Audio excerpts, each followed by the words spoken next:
Welcome to the Six Figure Business Mastery Podcast, where every week, Kirsten and Jeanne dive into the essential topics to fuel your business growth. From copywriting to course creation, mindset to video marketing, they've got you covered. Tune in for expert guest interviews on all things marketing and business, and learn how to work on your business, not just in it. So, get ready to unlock your business potential and take it to the next level. Welcome, everyone, to our newest episode. We're so excited to have you here, and we're excited to have Seth Donlin. He is visiting us. He is a marketing and communications coach with over 20 years of expertise in storytelling and strategic brand building. So I'm excited. We're going to talk today about leveraging other people's audiences. So welcome to the program, Seth. We're thrilled to have you. Thank you. Thanks to the both of you. I really appreciate being here. I'm excited. How did you kind of learn the secret of leveraging other people's audiences? Well, it was something that I think I partially fell into.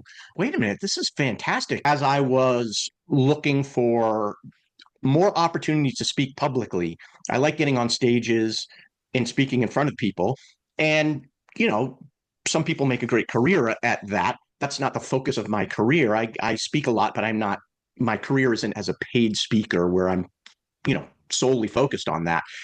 But I wanted more opportunities to do it. And I realized that podcasting would be or guesting on people's podcasts would be a great way to do it. So I started doing that. And as I started doing that, I realized, because I'd been thinking about starting my own podcast, many people who guest do, or many people that aren't even guesting and thinking about it. Podcasting is hot, right? So I've been thinking about doing my own show and thinking about the work that was going to be involved in growing the audience of the show and so on. And it dawned on me, it's like, I'm going on these other people's shows, and their podcast has been going for a year, 2 years, 3 years, 4 years. They've built this great audience, and I get to just step onto that stage and speak to 400, 500, 1,000 people. And I haven't had to do any of that work to bring that audience together. I've got to do the work to get myself on the show, and there's some work involved in that, right? But that's a lot less, in my opinion, that's a lot less work than building an audience of 700 or 800 people that are going to listen to me on a regular basis, right? So I just kind of fell into it. But as I got going, I realized there's a lot of power in this for people that are looking to grow their audience and build their brand, and do it in a really targeted way, because of course, as we all know, podcast audiences tend to be very niche. And so if you are somebody that wants to really be, as you should, really be speaking very specifically to a specific target audience, podcasts are a great way to do it. And using somebody else's hard work and the audience that they've built is a really efficient way to do it. I love that. Yeah, my VA books me on average probably 2 podcasts a week on average. So I love guesting. And then, of course, Jeanne and I have 2 podcasts. We record 5 episodes a week. Of course, we have a team that takes care of all the editing and social media marketing and all of that. But how amazing is it that we get to get up and have just incredible conversations with people like you and our guest earlier? And Jeanne and I always learn things. We end up working with some of our guests. Some of our guests end up working with us. It is really powerful, because I also think people who enjoy podcasting as a whole really do believe in collaboration. Have you found that to be true as well? Oh, yeah, undoubtedly. It's not rare at all for the host to say, okay, recording stopped. Hey, that was a great episode, blah, blah, blah. And this thing you said was fantastic. It got me thinking about something. We should schedule another call where we talk about, like, we've got a webinar coming up. You would be a great guest for that. Maybe we can pitch a product together or a service together. Like, these types of conversations come up all the time. Or I offer something to an audience at the end of a podcast, and then the host recording is finished and the host says, hey, I might take you up on that free offer that you just made. So those relationships that are built between the host and the guest are often very lucrative, whether they're immediately lucrative or whether that just relationship that gets built over time ends up resulting in referrals flying in either direction, and so on and so forth. It's hugely beneficial for my business, and most people that I work with, they find that it's really beneficial for their business as well. I love that. So is that the medium that you recommend to your clients to get them in front of other people's audience, is podcasts, or are there other things? I'm not ignore everything else, only go on podcasts. I mean, that would be foolish. But yeah, that is the primary focus of my practice when I'm working with people to help them build their brands, which is primarily what people are coming to me for. I mean, some people may be coming to me because they say, look, I'm interested in your guest success accelerator. I really want to become a great podcast guest.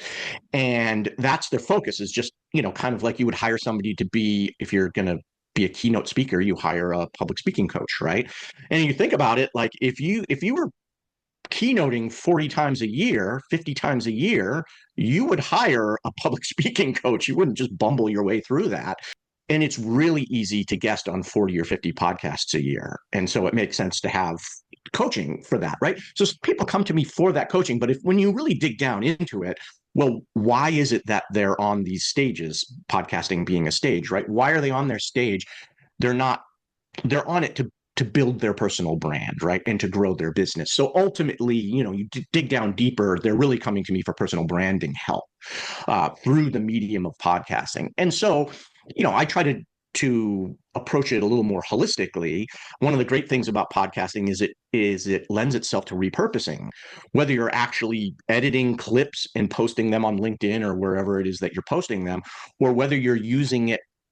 I think that podcasting is a great way to kind of be efficient in your researching of your target audience.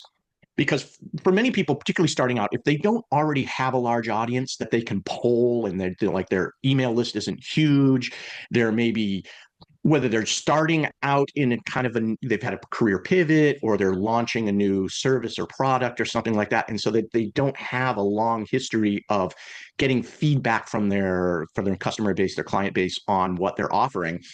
Well, how do you go out and find, like, what are people's real pain points? What are the things that really resonate with them? You, as the expert, have a lot of information, and oftentimes it's the thing that you think isn't going to be all that exciting that you say to somebody, and they're like, oh my God, that just blew me away. Like, that's exactly what I needed to hear, right? But you get on a podcast, the hosts start asking you questions, and you give an answer, and then the host goes, oh, okay, wait a minute, I'm going to write that one down. That was actually good. Audience, are you paying attention? And it allows you to say, okay, now I have validation that that's a good thing that I need to be focusing on, right? And if you're podcasting regularly, you get this kind of feedback regularly. And it helps you to have a better understanding of what your audience needs to hear from you. So when you're crafting social media content and other things, when you're writing something for your email newsletter, whatever other channels you're using, the information you're gathering through your podcasting recording sessions is helpful. And also, just in terms of, if you're doing this regularly, not everybody's the same, right? But certainly there's that group of people, and it's not a small group, that want to generate content on a pretty frequent basis, but they have a hard time because, one, maybe they've just been doing it for a long time and they feel like, I've asked, like, I've written about this before, I've asked this question before, whatever. And being on a podcast, again, gets you exposed to people asking you questions about your expertise, and maybe they ask it in a slightly different way, and that triggers something in your head, and you say, oh yes, I'm going to write about this for my newsletter this week, because that was that question led to a great discussion on the podcast, and now I can, like, maybe go a little bit deeper into it, or take it in a slightly different direction for this other medium. So, podcasting, I think, is just super helpful in building your brand, for helping you generate content across all your channels. Seth, you're so right, because, sometimes I'll, get off of a podcast interview where I'm the guest, and I'll reach out to Jeanne and say that they asked me this question and I answered it this way. So sometimes our messaging, we have a way of, we don't mean to box ourselves in, but our brains box ourselves in. And so when someone asks you a question in a different way, you have these aha moments. So I feel like you're right. Guesting allows you to really think about your messaging and answering questions in different ways. And it's also interesting, I feel like as a guest, I'm always learning things from the host. It inspires me to try to be a better host. And when we're hosting a podcast, I'm always learning from the guest. So it just gives you this great loop of how we can improve ourselves. And there's so many different styles of hosting, and there's so many different ways to be a guest, depending on what that host, how they conduct their interviews. So it really is a fun and sometimes challenging thing to do, but you do get so much content out of it and so many great relationships. Do you feel like it's really important for someone to use podcasting to really build their authority and their brand identity? I mean, your question is it important for them to use it? I'll say you don't have to. I mean, certainly people have built brand identity without using podcasts. Mm-hmm. I think that you'd be missing out if you weren't putting that podcast guesting into your mix. It helps particularly for one reason. It's because there's very few, I mean, being brought on a stage is a similar type of thing. There's different skill sets involved, which most people don't realize, but it's a very similar kind of relationship to the audience. Because on a podcast, like a stage, you aren't just wandering onto that stage and saying, oh, hey, I'm Seth, let me introduce myself. And the audience like, who's this guy? I came on your show and you all introduced me as an expert to that, stated or implied you see value in what I'm bringing to your audience, or you would not have brought me on your show. And your audience, you have taken the time to build the audience, to build trust with your audience. Your audience sees you as experts and sees you as people that are knowledgeable in the field, and trust that you're going to bring experts onto your show. And then I show up on the show. It gives me instant credibility with your audience that would have otherwise taken me a long time to generate. So in terms of getting that, like building that authority, you have an instant injection of authority. I'm essentially borrowing or stealing, not stealing because it's not being reduced from you, but I'm borrowing from your authority, but I don't have to give it back at the end. It's like I get to keep it as well, right? So it's hugely useful in terms of helping to build that idea of expertise and authority in the audiences that you're speaking to. Yeah, I love that. But I've heard you talk about how an alter ego can help you free your authentic self. Can you speak to that a little bit? Yeah, well, it seems, right. I love talking about this because initially most people see it as being very counterintuitive, right? Well, if it's an alter ego, then that's not really me. So then how is it authentic? And a year or so ago, I went to the grocery store late at night. I live in a pretty small city, and there's this little boutique kind of family-owned grocery store that I like to patronize. And I went there like, probably 20 minutes, half an hour before they were closing. I was almost the only person in the store. I'm zipping around the store, grabbing a few things, getting to the line to check out. And they're the type of place that still has baggers, and it's a really nice grocery store. And so the checker and the bagger and I are having a fun conversation. And the checker turns to the bagger and says, see, this is why he's one of our favorite customers, because he's always so fun to talk to and like raises our mood. And, he's always in such a great mood. And, obviously that made me feel like $1 million, and I left there feeling pretty good. The funny thing is since I was a teenager, I've suffered from depression and anxiety. And the whole reason I was at the grocery store was to buy soda and ice cream so I could like pump a bunch of like food generated endorphins into my system, because I was really feeling pretty depressed that evening. But I didn't get into the line and act depressed with the people at the checkout counter. I make it a point in my life. There's something going on with me. I'm not going to push it on to other people, right? So I kind of like put my game face on for them.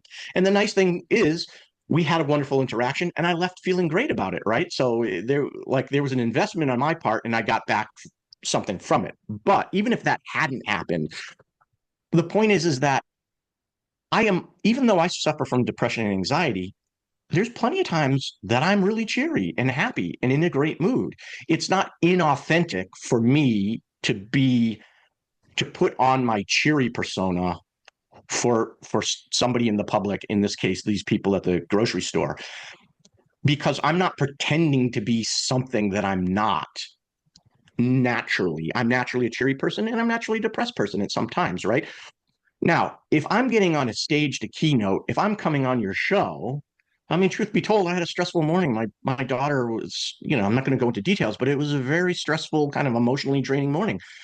But I'm not going to come onto your show and be like, oh, God, it's just such a rough day, right? You expect something from me. Your audience expects something from me, right? So I'm going to bring that version of myself that can provide the value that you are expecting and your audience expecting, and that I'm expecting of myself, right?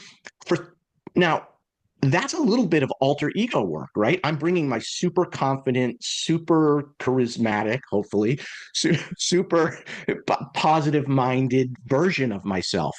And for some people, that's kind of, I find that easy to do, to kind of like code switch, let's say.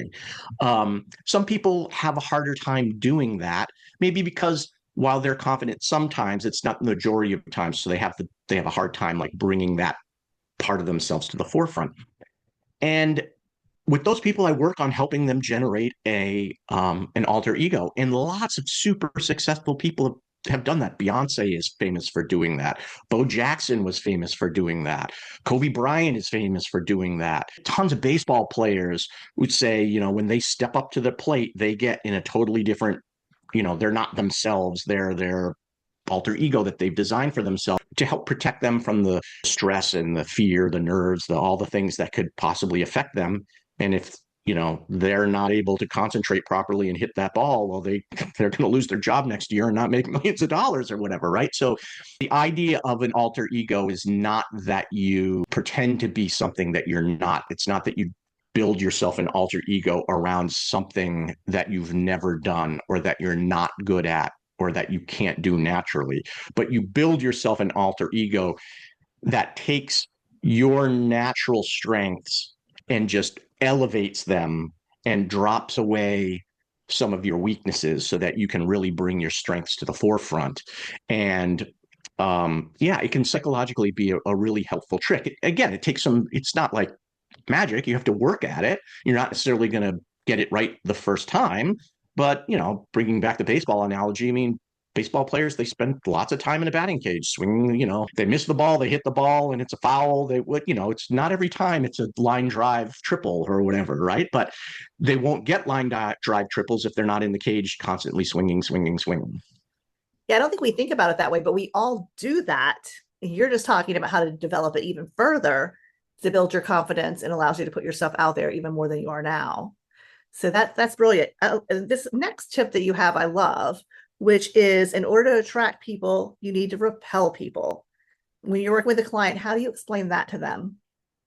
It's a difficult concept for some people to wrap their minds around, right? Because we all want to be liked. We've all sinned for tens of thousands of years ago, right? If you were not liked by your tribal group, they literally kicked you out and you died in the cold or whatever because we couldn't survive on our own, right? So we are very fine-tuned to want to make sure that we are as widely liked within our network as we possibly can be. So to hear somebody say, hey, you actually want to be pushing some people away can seem very frightening and seem very counterintuitive. But you have to remember that to be successful at what you want to do, for most people, broad support is not what you're looking for. You're looking for deep support in a narrow channel of your ideal client, your ideal customer, right? So when I was a kid, and I'm dating myself, I was born in 1972. So when I was, towards the end of grade school, we're talking about the early 1980s, the last not quite decade had been America was obsessed with truckers, long haul trucking. There was Smokey and the Bandit, Any Which Way But Loose, Trucker, Convoy, all of these Hollywood movies, all about, truck drivers and their friends and stuff. And my best friend Keith and I were absolutely obsessed with trucks. We would argue, which is better, Mack, Peterbilt. I was a Mack guy, Keith liked Peterbilt. And anytime we would get an opportunity, we would pack our backpacks full of like peanut butter and jelly and bologna. We'd get our little Cub Scout canteens and fill it up with water or some juice or whatever. And we'd hop on our bikes and we'd pedal down to the local rural route. And we'd stand on the side of the road, Keith in his John Deere trucker cap, me in this Vietnam era helmet that was way too big for me. Probably couldn't even see my eyes. And we would just stand there all, for hours, pumping our fists as the rigs would drive down this rural route and they would blast their air horns for us. And we were absolutely in heaven. Now, if you think about it if you're familiar with what a rural route is like, yeah, there's truck traffic, but there's cars, there's pickups, there's vans. It was the 1970s. There were station wagons, right? And we're out there pumping our fists. And there was a lot more vans and station wagons seeing us pumping our fists than there were trucks seeing us pumping our fists. But we didn't like get small with our fist pumping because maybe a car was going to see us pumping our fists, or we didn't like honk, like give us a horn honk. We didn't care. We didn't want horn honks. We want air horn blasts, right? And so what people have to realize is that when they're speaking to their audience, they're like Keith and I when we were kids. You care about the rigs coming down the road, and your message is your pumping of the fist. And you don't worry if the station wagon is not responding to you pumping their fist. Station wagon's not going to respond to you pumping your fist because station wagons don't have air horns. And so you don't care about station wagons, and you're not sitting there saying, oh, but what does the station wagon think about me if I pump my fist? Maybe I should change my message so that it also appeals to the station wagon. No, you pump your fist. And the station wagon sees you pumping your fist and says, I get it. This is not for me. I'm going to go pay attention someplace else, right? And that's what we do with our audiences. We speak on a podcast. We write on our social media channels, in our email, newsletters, whatever. We speak and we write in a targeted way. We're not repelling people by being a jerk or being like confrontational or like, being argumentative or something like that. It's just that we are targeting our message to a certain group, and that's naturally going to repel some people. I mean, I'm sure, you see it in your social media, like you get comments. It's like, why are you always saying this? Or why don't you write more about this or whatever? And it's like, well, because you're not my audience. If you're asking me that question, it's because you're not my audience. And like, I'm happy to have you here. Maybe you'll respond when I post a picture of my dog, and that'll be nice. And like, and having some people that aren't the ideal customer in my social channel doesn't hurt, because then their second and third degree connections and stuff maybe sees my content. But if we think about something like an email list, anybody on your email list that isn't really a good customer for you is hurting you. It's hurting your open rate. It's hurting, like, you don't want them on your list. The more you can actually get them to realize, oh my God, I open up this email, it never has anything for me, I'm going to unsubscribe. That's absolutely what you want, because you want to keep your list targeted, right? So, just remember, station wagons don't have air horns. Get out there, pump your fist, and don't worry about whether people are like, what are those goofy kids doing out there? You are doing exactly what you need to be doing. I think that's so true. When we're talking to clients, who are nervous about starting their YouTube channel or starting their podcast, it is that fear of rejection. And it's basically saying, with us, it's what you see is what you get. If you run into me on the street, I talk with my hands. That's just how it goes. And so if I'm not, your ideal person to work with, or you don't like the way I deliver information, or what I'm teaching you isn't in alignment with, your values or what you want, there's someone else out there better to serve you. But it doesn't mean that we should be afraid to put our content out there. And I think for a lot of people, when they understand, you're not trying to get, the 1 billion people on the planet or whatever, you're trying to get the clients who really resonate with you and who connect with you and your messaging and your values. And I think it's so important to realize that by showing up, as yourself consistently, whether it's hosting your own podcast or guesting, and just getting the message out there, the right people will find you. But if you're too afraid to get your messaging out there, no one's going to find you. Mm-hmm. So I love that. The air horn story was fantastic, Seth. Thank you so much for that. I just great visual. It was like you just totally pulled me into that story. So you and Keith must have had a lot of fun. I can imagine some other adventures you went on. Yeah, absolutely. Thank you for saying that. I mean, people really resonate with that story, and people resonate with the story that I told earlier about the grocery store. I mean, people can relate to that, right? And the reality is that some people don't relate to that. Luckily, I've never had anybody say this, but I've certainly seen people say similar things to other people in my LinkedIn or Instagram or wherever, where you post something vulnerable. Like I said, look, I've suffered from anxiety and depression.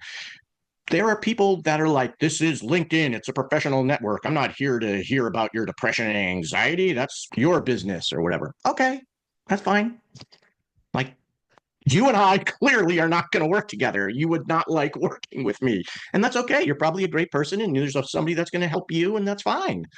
Right? But I'm not going to not be me and talk about the things that I think are important and be vulnerable for my audience, because I feel that helps my audience and helps them to be able to be vulnerable. And I believe that a certain degree of vulnerability is really useful in making connections with our audiences. So that's fine. That person's a station wagon to me. Okay. You know, that's okay. There's nothing I wrong love with that, station Julie. wagons. They just don't have air horns, right? So that's fine. Like, they can go, you can enjoy your wood Right. paneling, that's great. Oh, the wood paneling. So true. Well, Seth, this has been so fantastic. We so appreciate you coming on and sharing your stories and talking to us about air horns and station wagons. I think our audience is just going to love the analogies that you provided and all the great information you provided. So when they want to reach out to you, what is the best way for them to do that? Yeah, well, I would say, LinkedIn is my favorite. I spend too much time there. So I would say, I mean, I have a website, and I'm sure you're going to have it in the show notes, but I would say, come find me on LinkedIn. I post on there all the time. I, have some great offers. I would say if you're interested in getting into podcasting, I would like to make an offer to your audience, which is if you're doing it already or you're thinking about doing it, and you feel like you could use a little help in getting better at your guesting game, I offer a free podcast guesting audit. You can go to LinkedIn, get into my DMs and say that you're interested. And all you have to do is send me a link of a show that you've been on, and I will give you an audit of what your performance was like. And hopefully, I send out a little written report, and also we'll send a little video, like a Loom, a short kind of like to summarize it and have a little more human interaction. But hey, anybody listening is more than welcome to avail themselves of that. I encourage you to. That is so generous. Thank you so much, Seth. And it's been just a delight, like I said, to have you on our show. So we will put, as you said, all the links in the show notes below. And thank you again for joining us today. Well, thanks for having me. It was a great time. I really appreciate it. I'm honored to be on the show. Thanks for listening to the Six Figure Business Mastery Podcast. If you enjoyed listening to this episode and you are ready to leverage video marketing on all online platforms, or maybe even start your own video podcast, then you need to check out the Done For You and Done With You program at themarketingvaadvantage.com and take your business to the next level.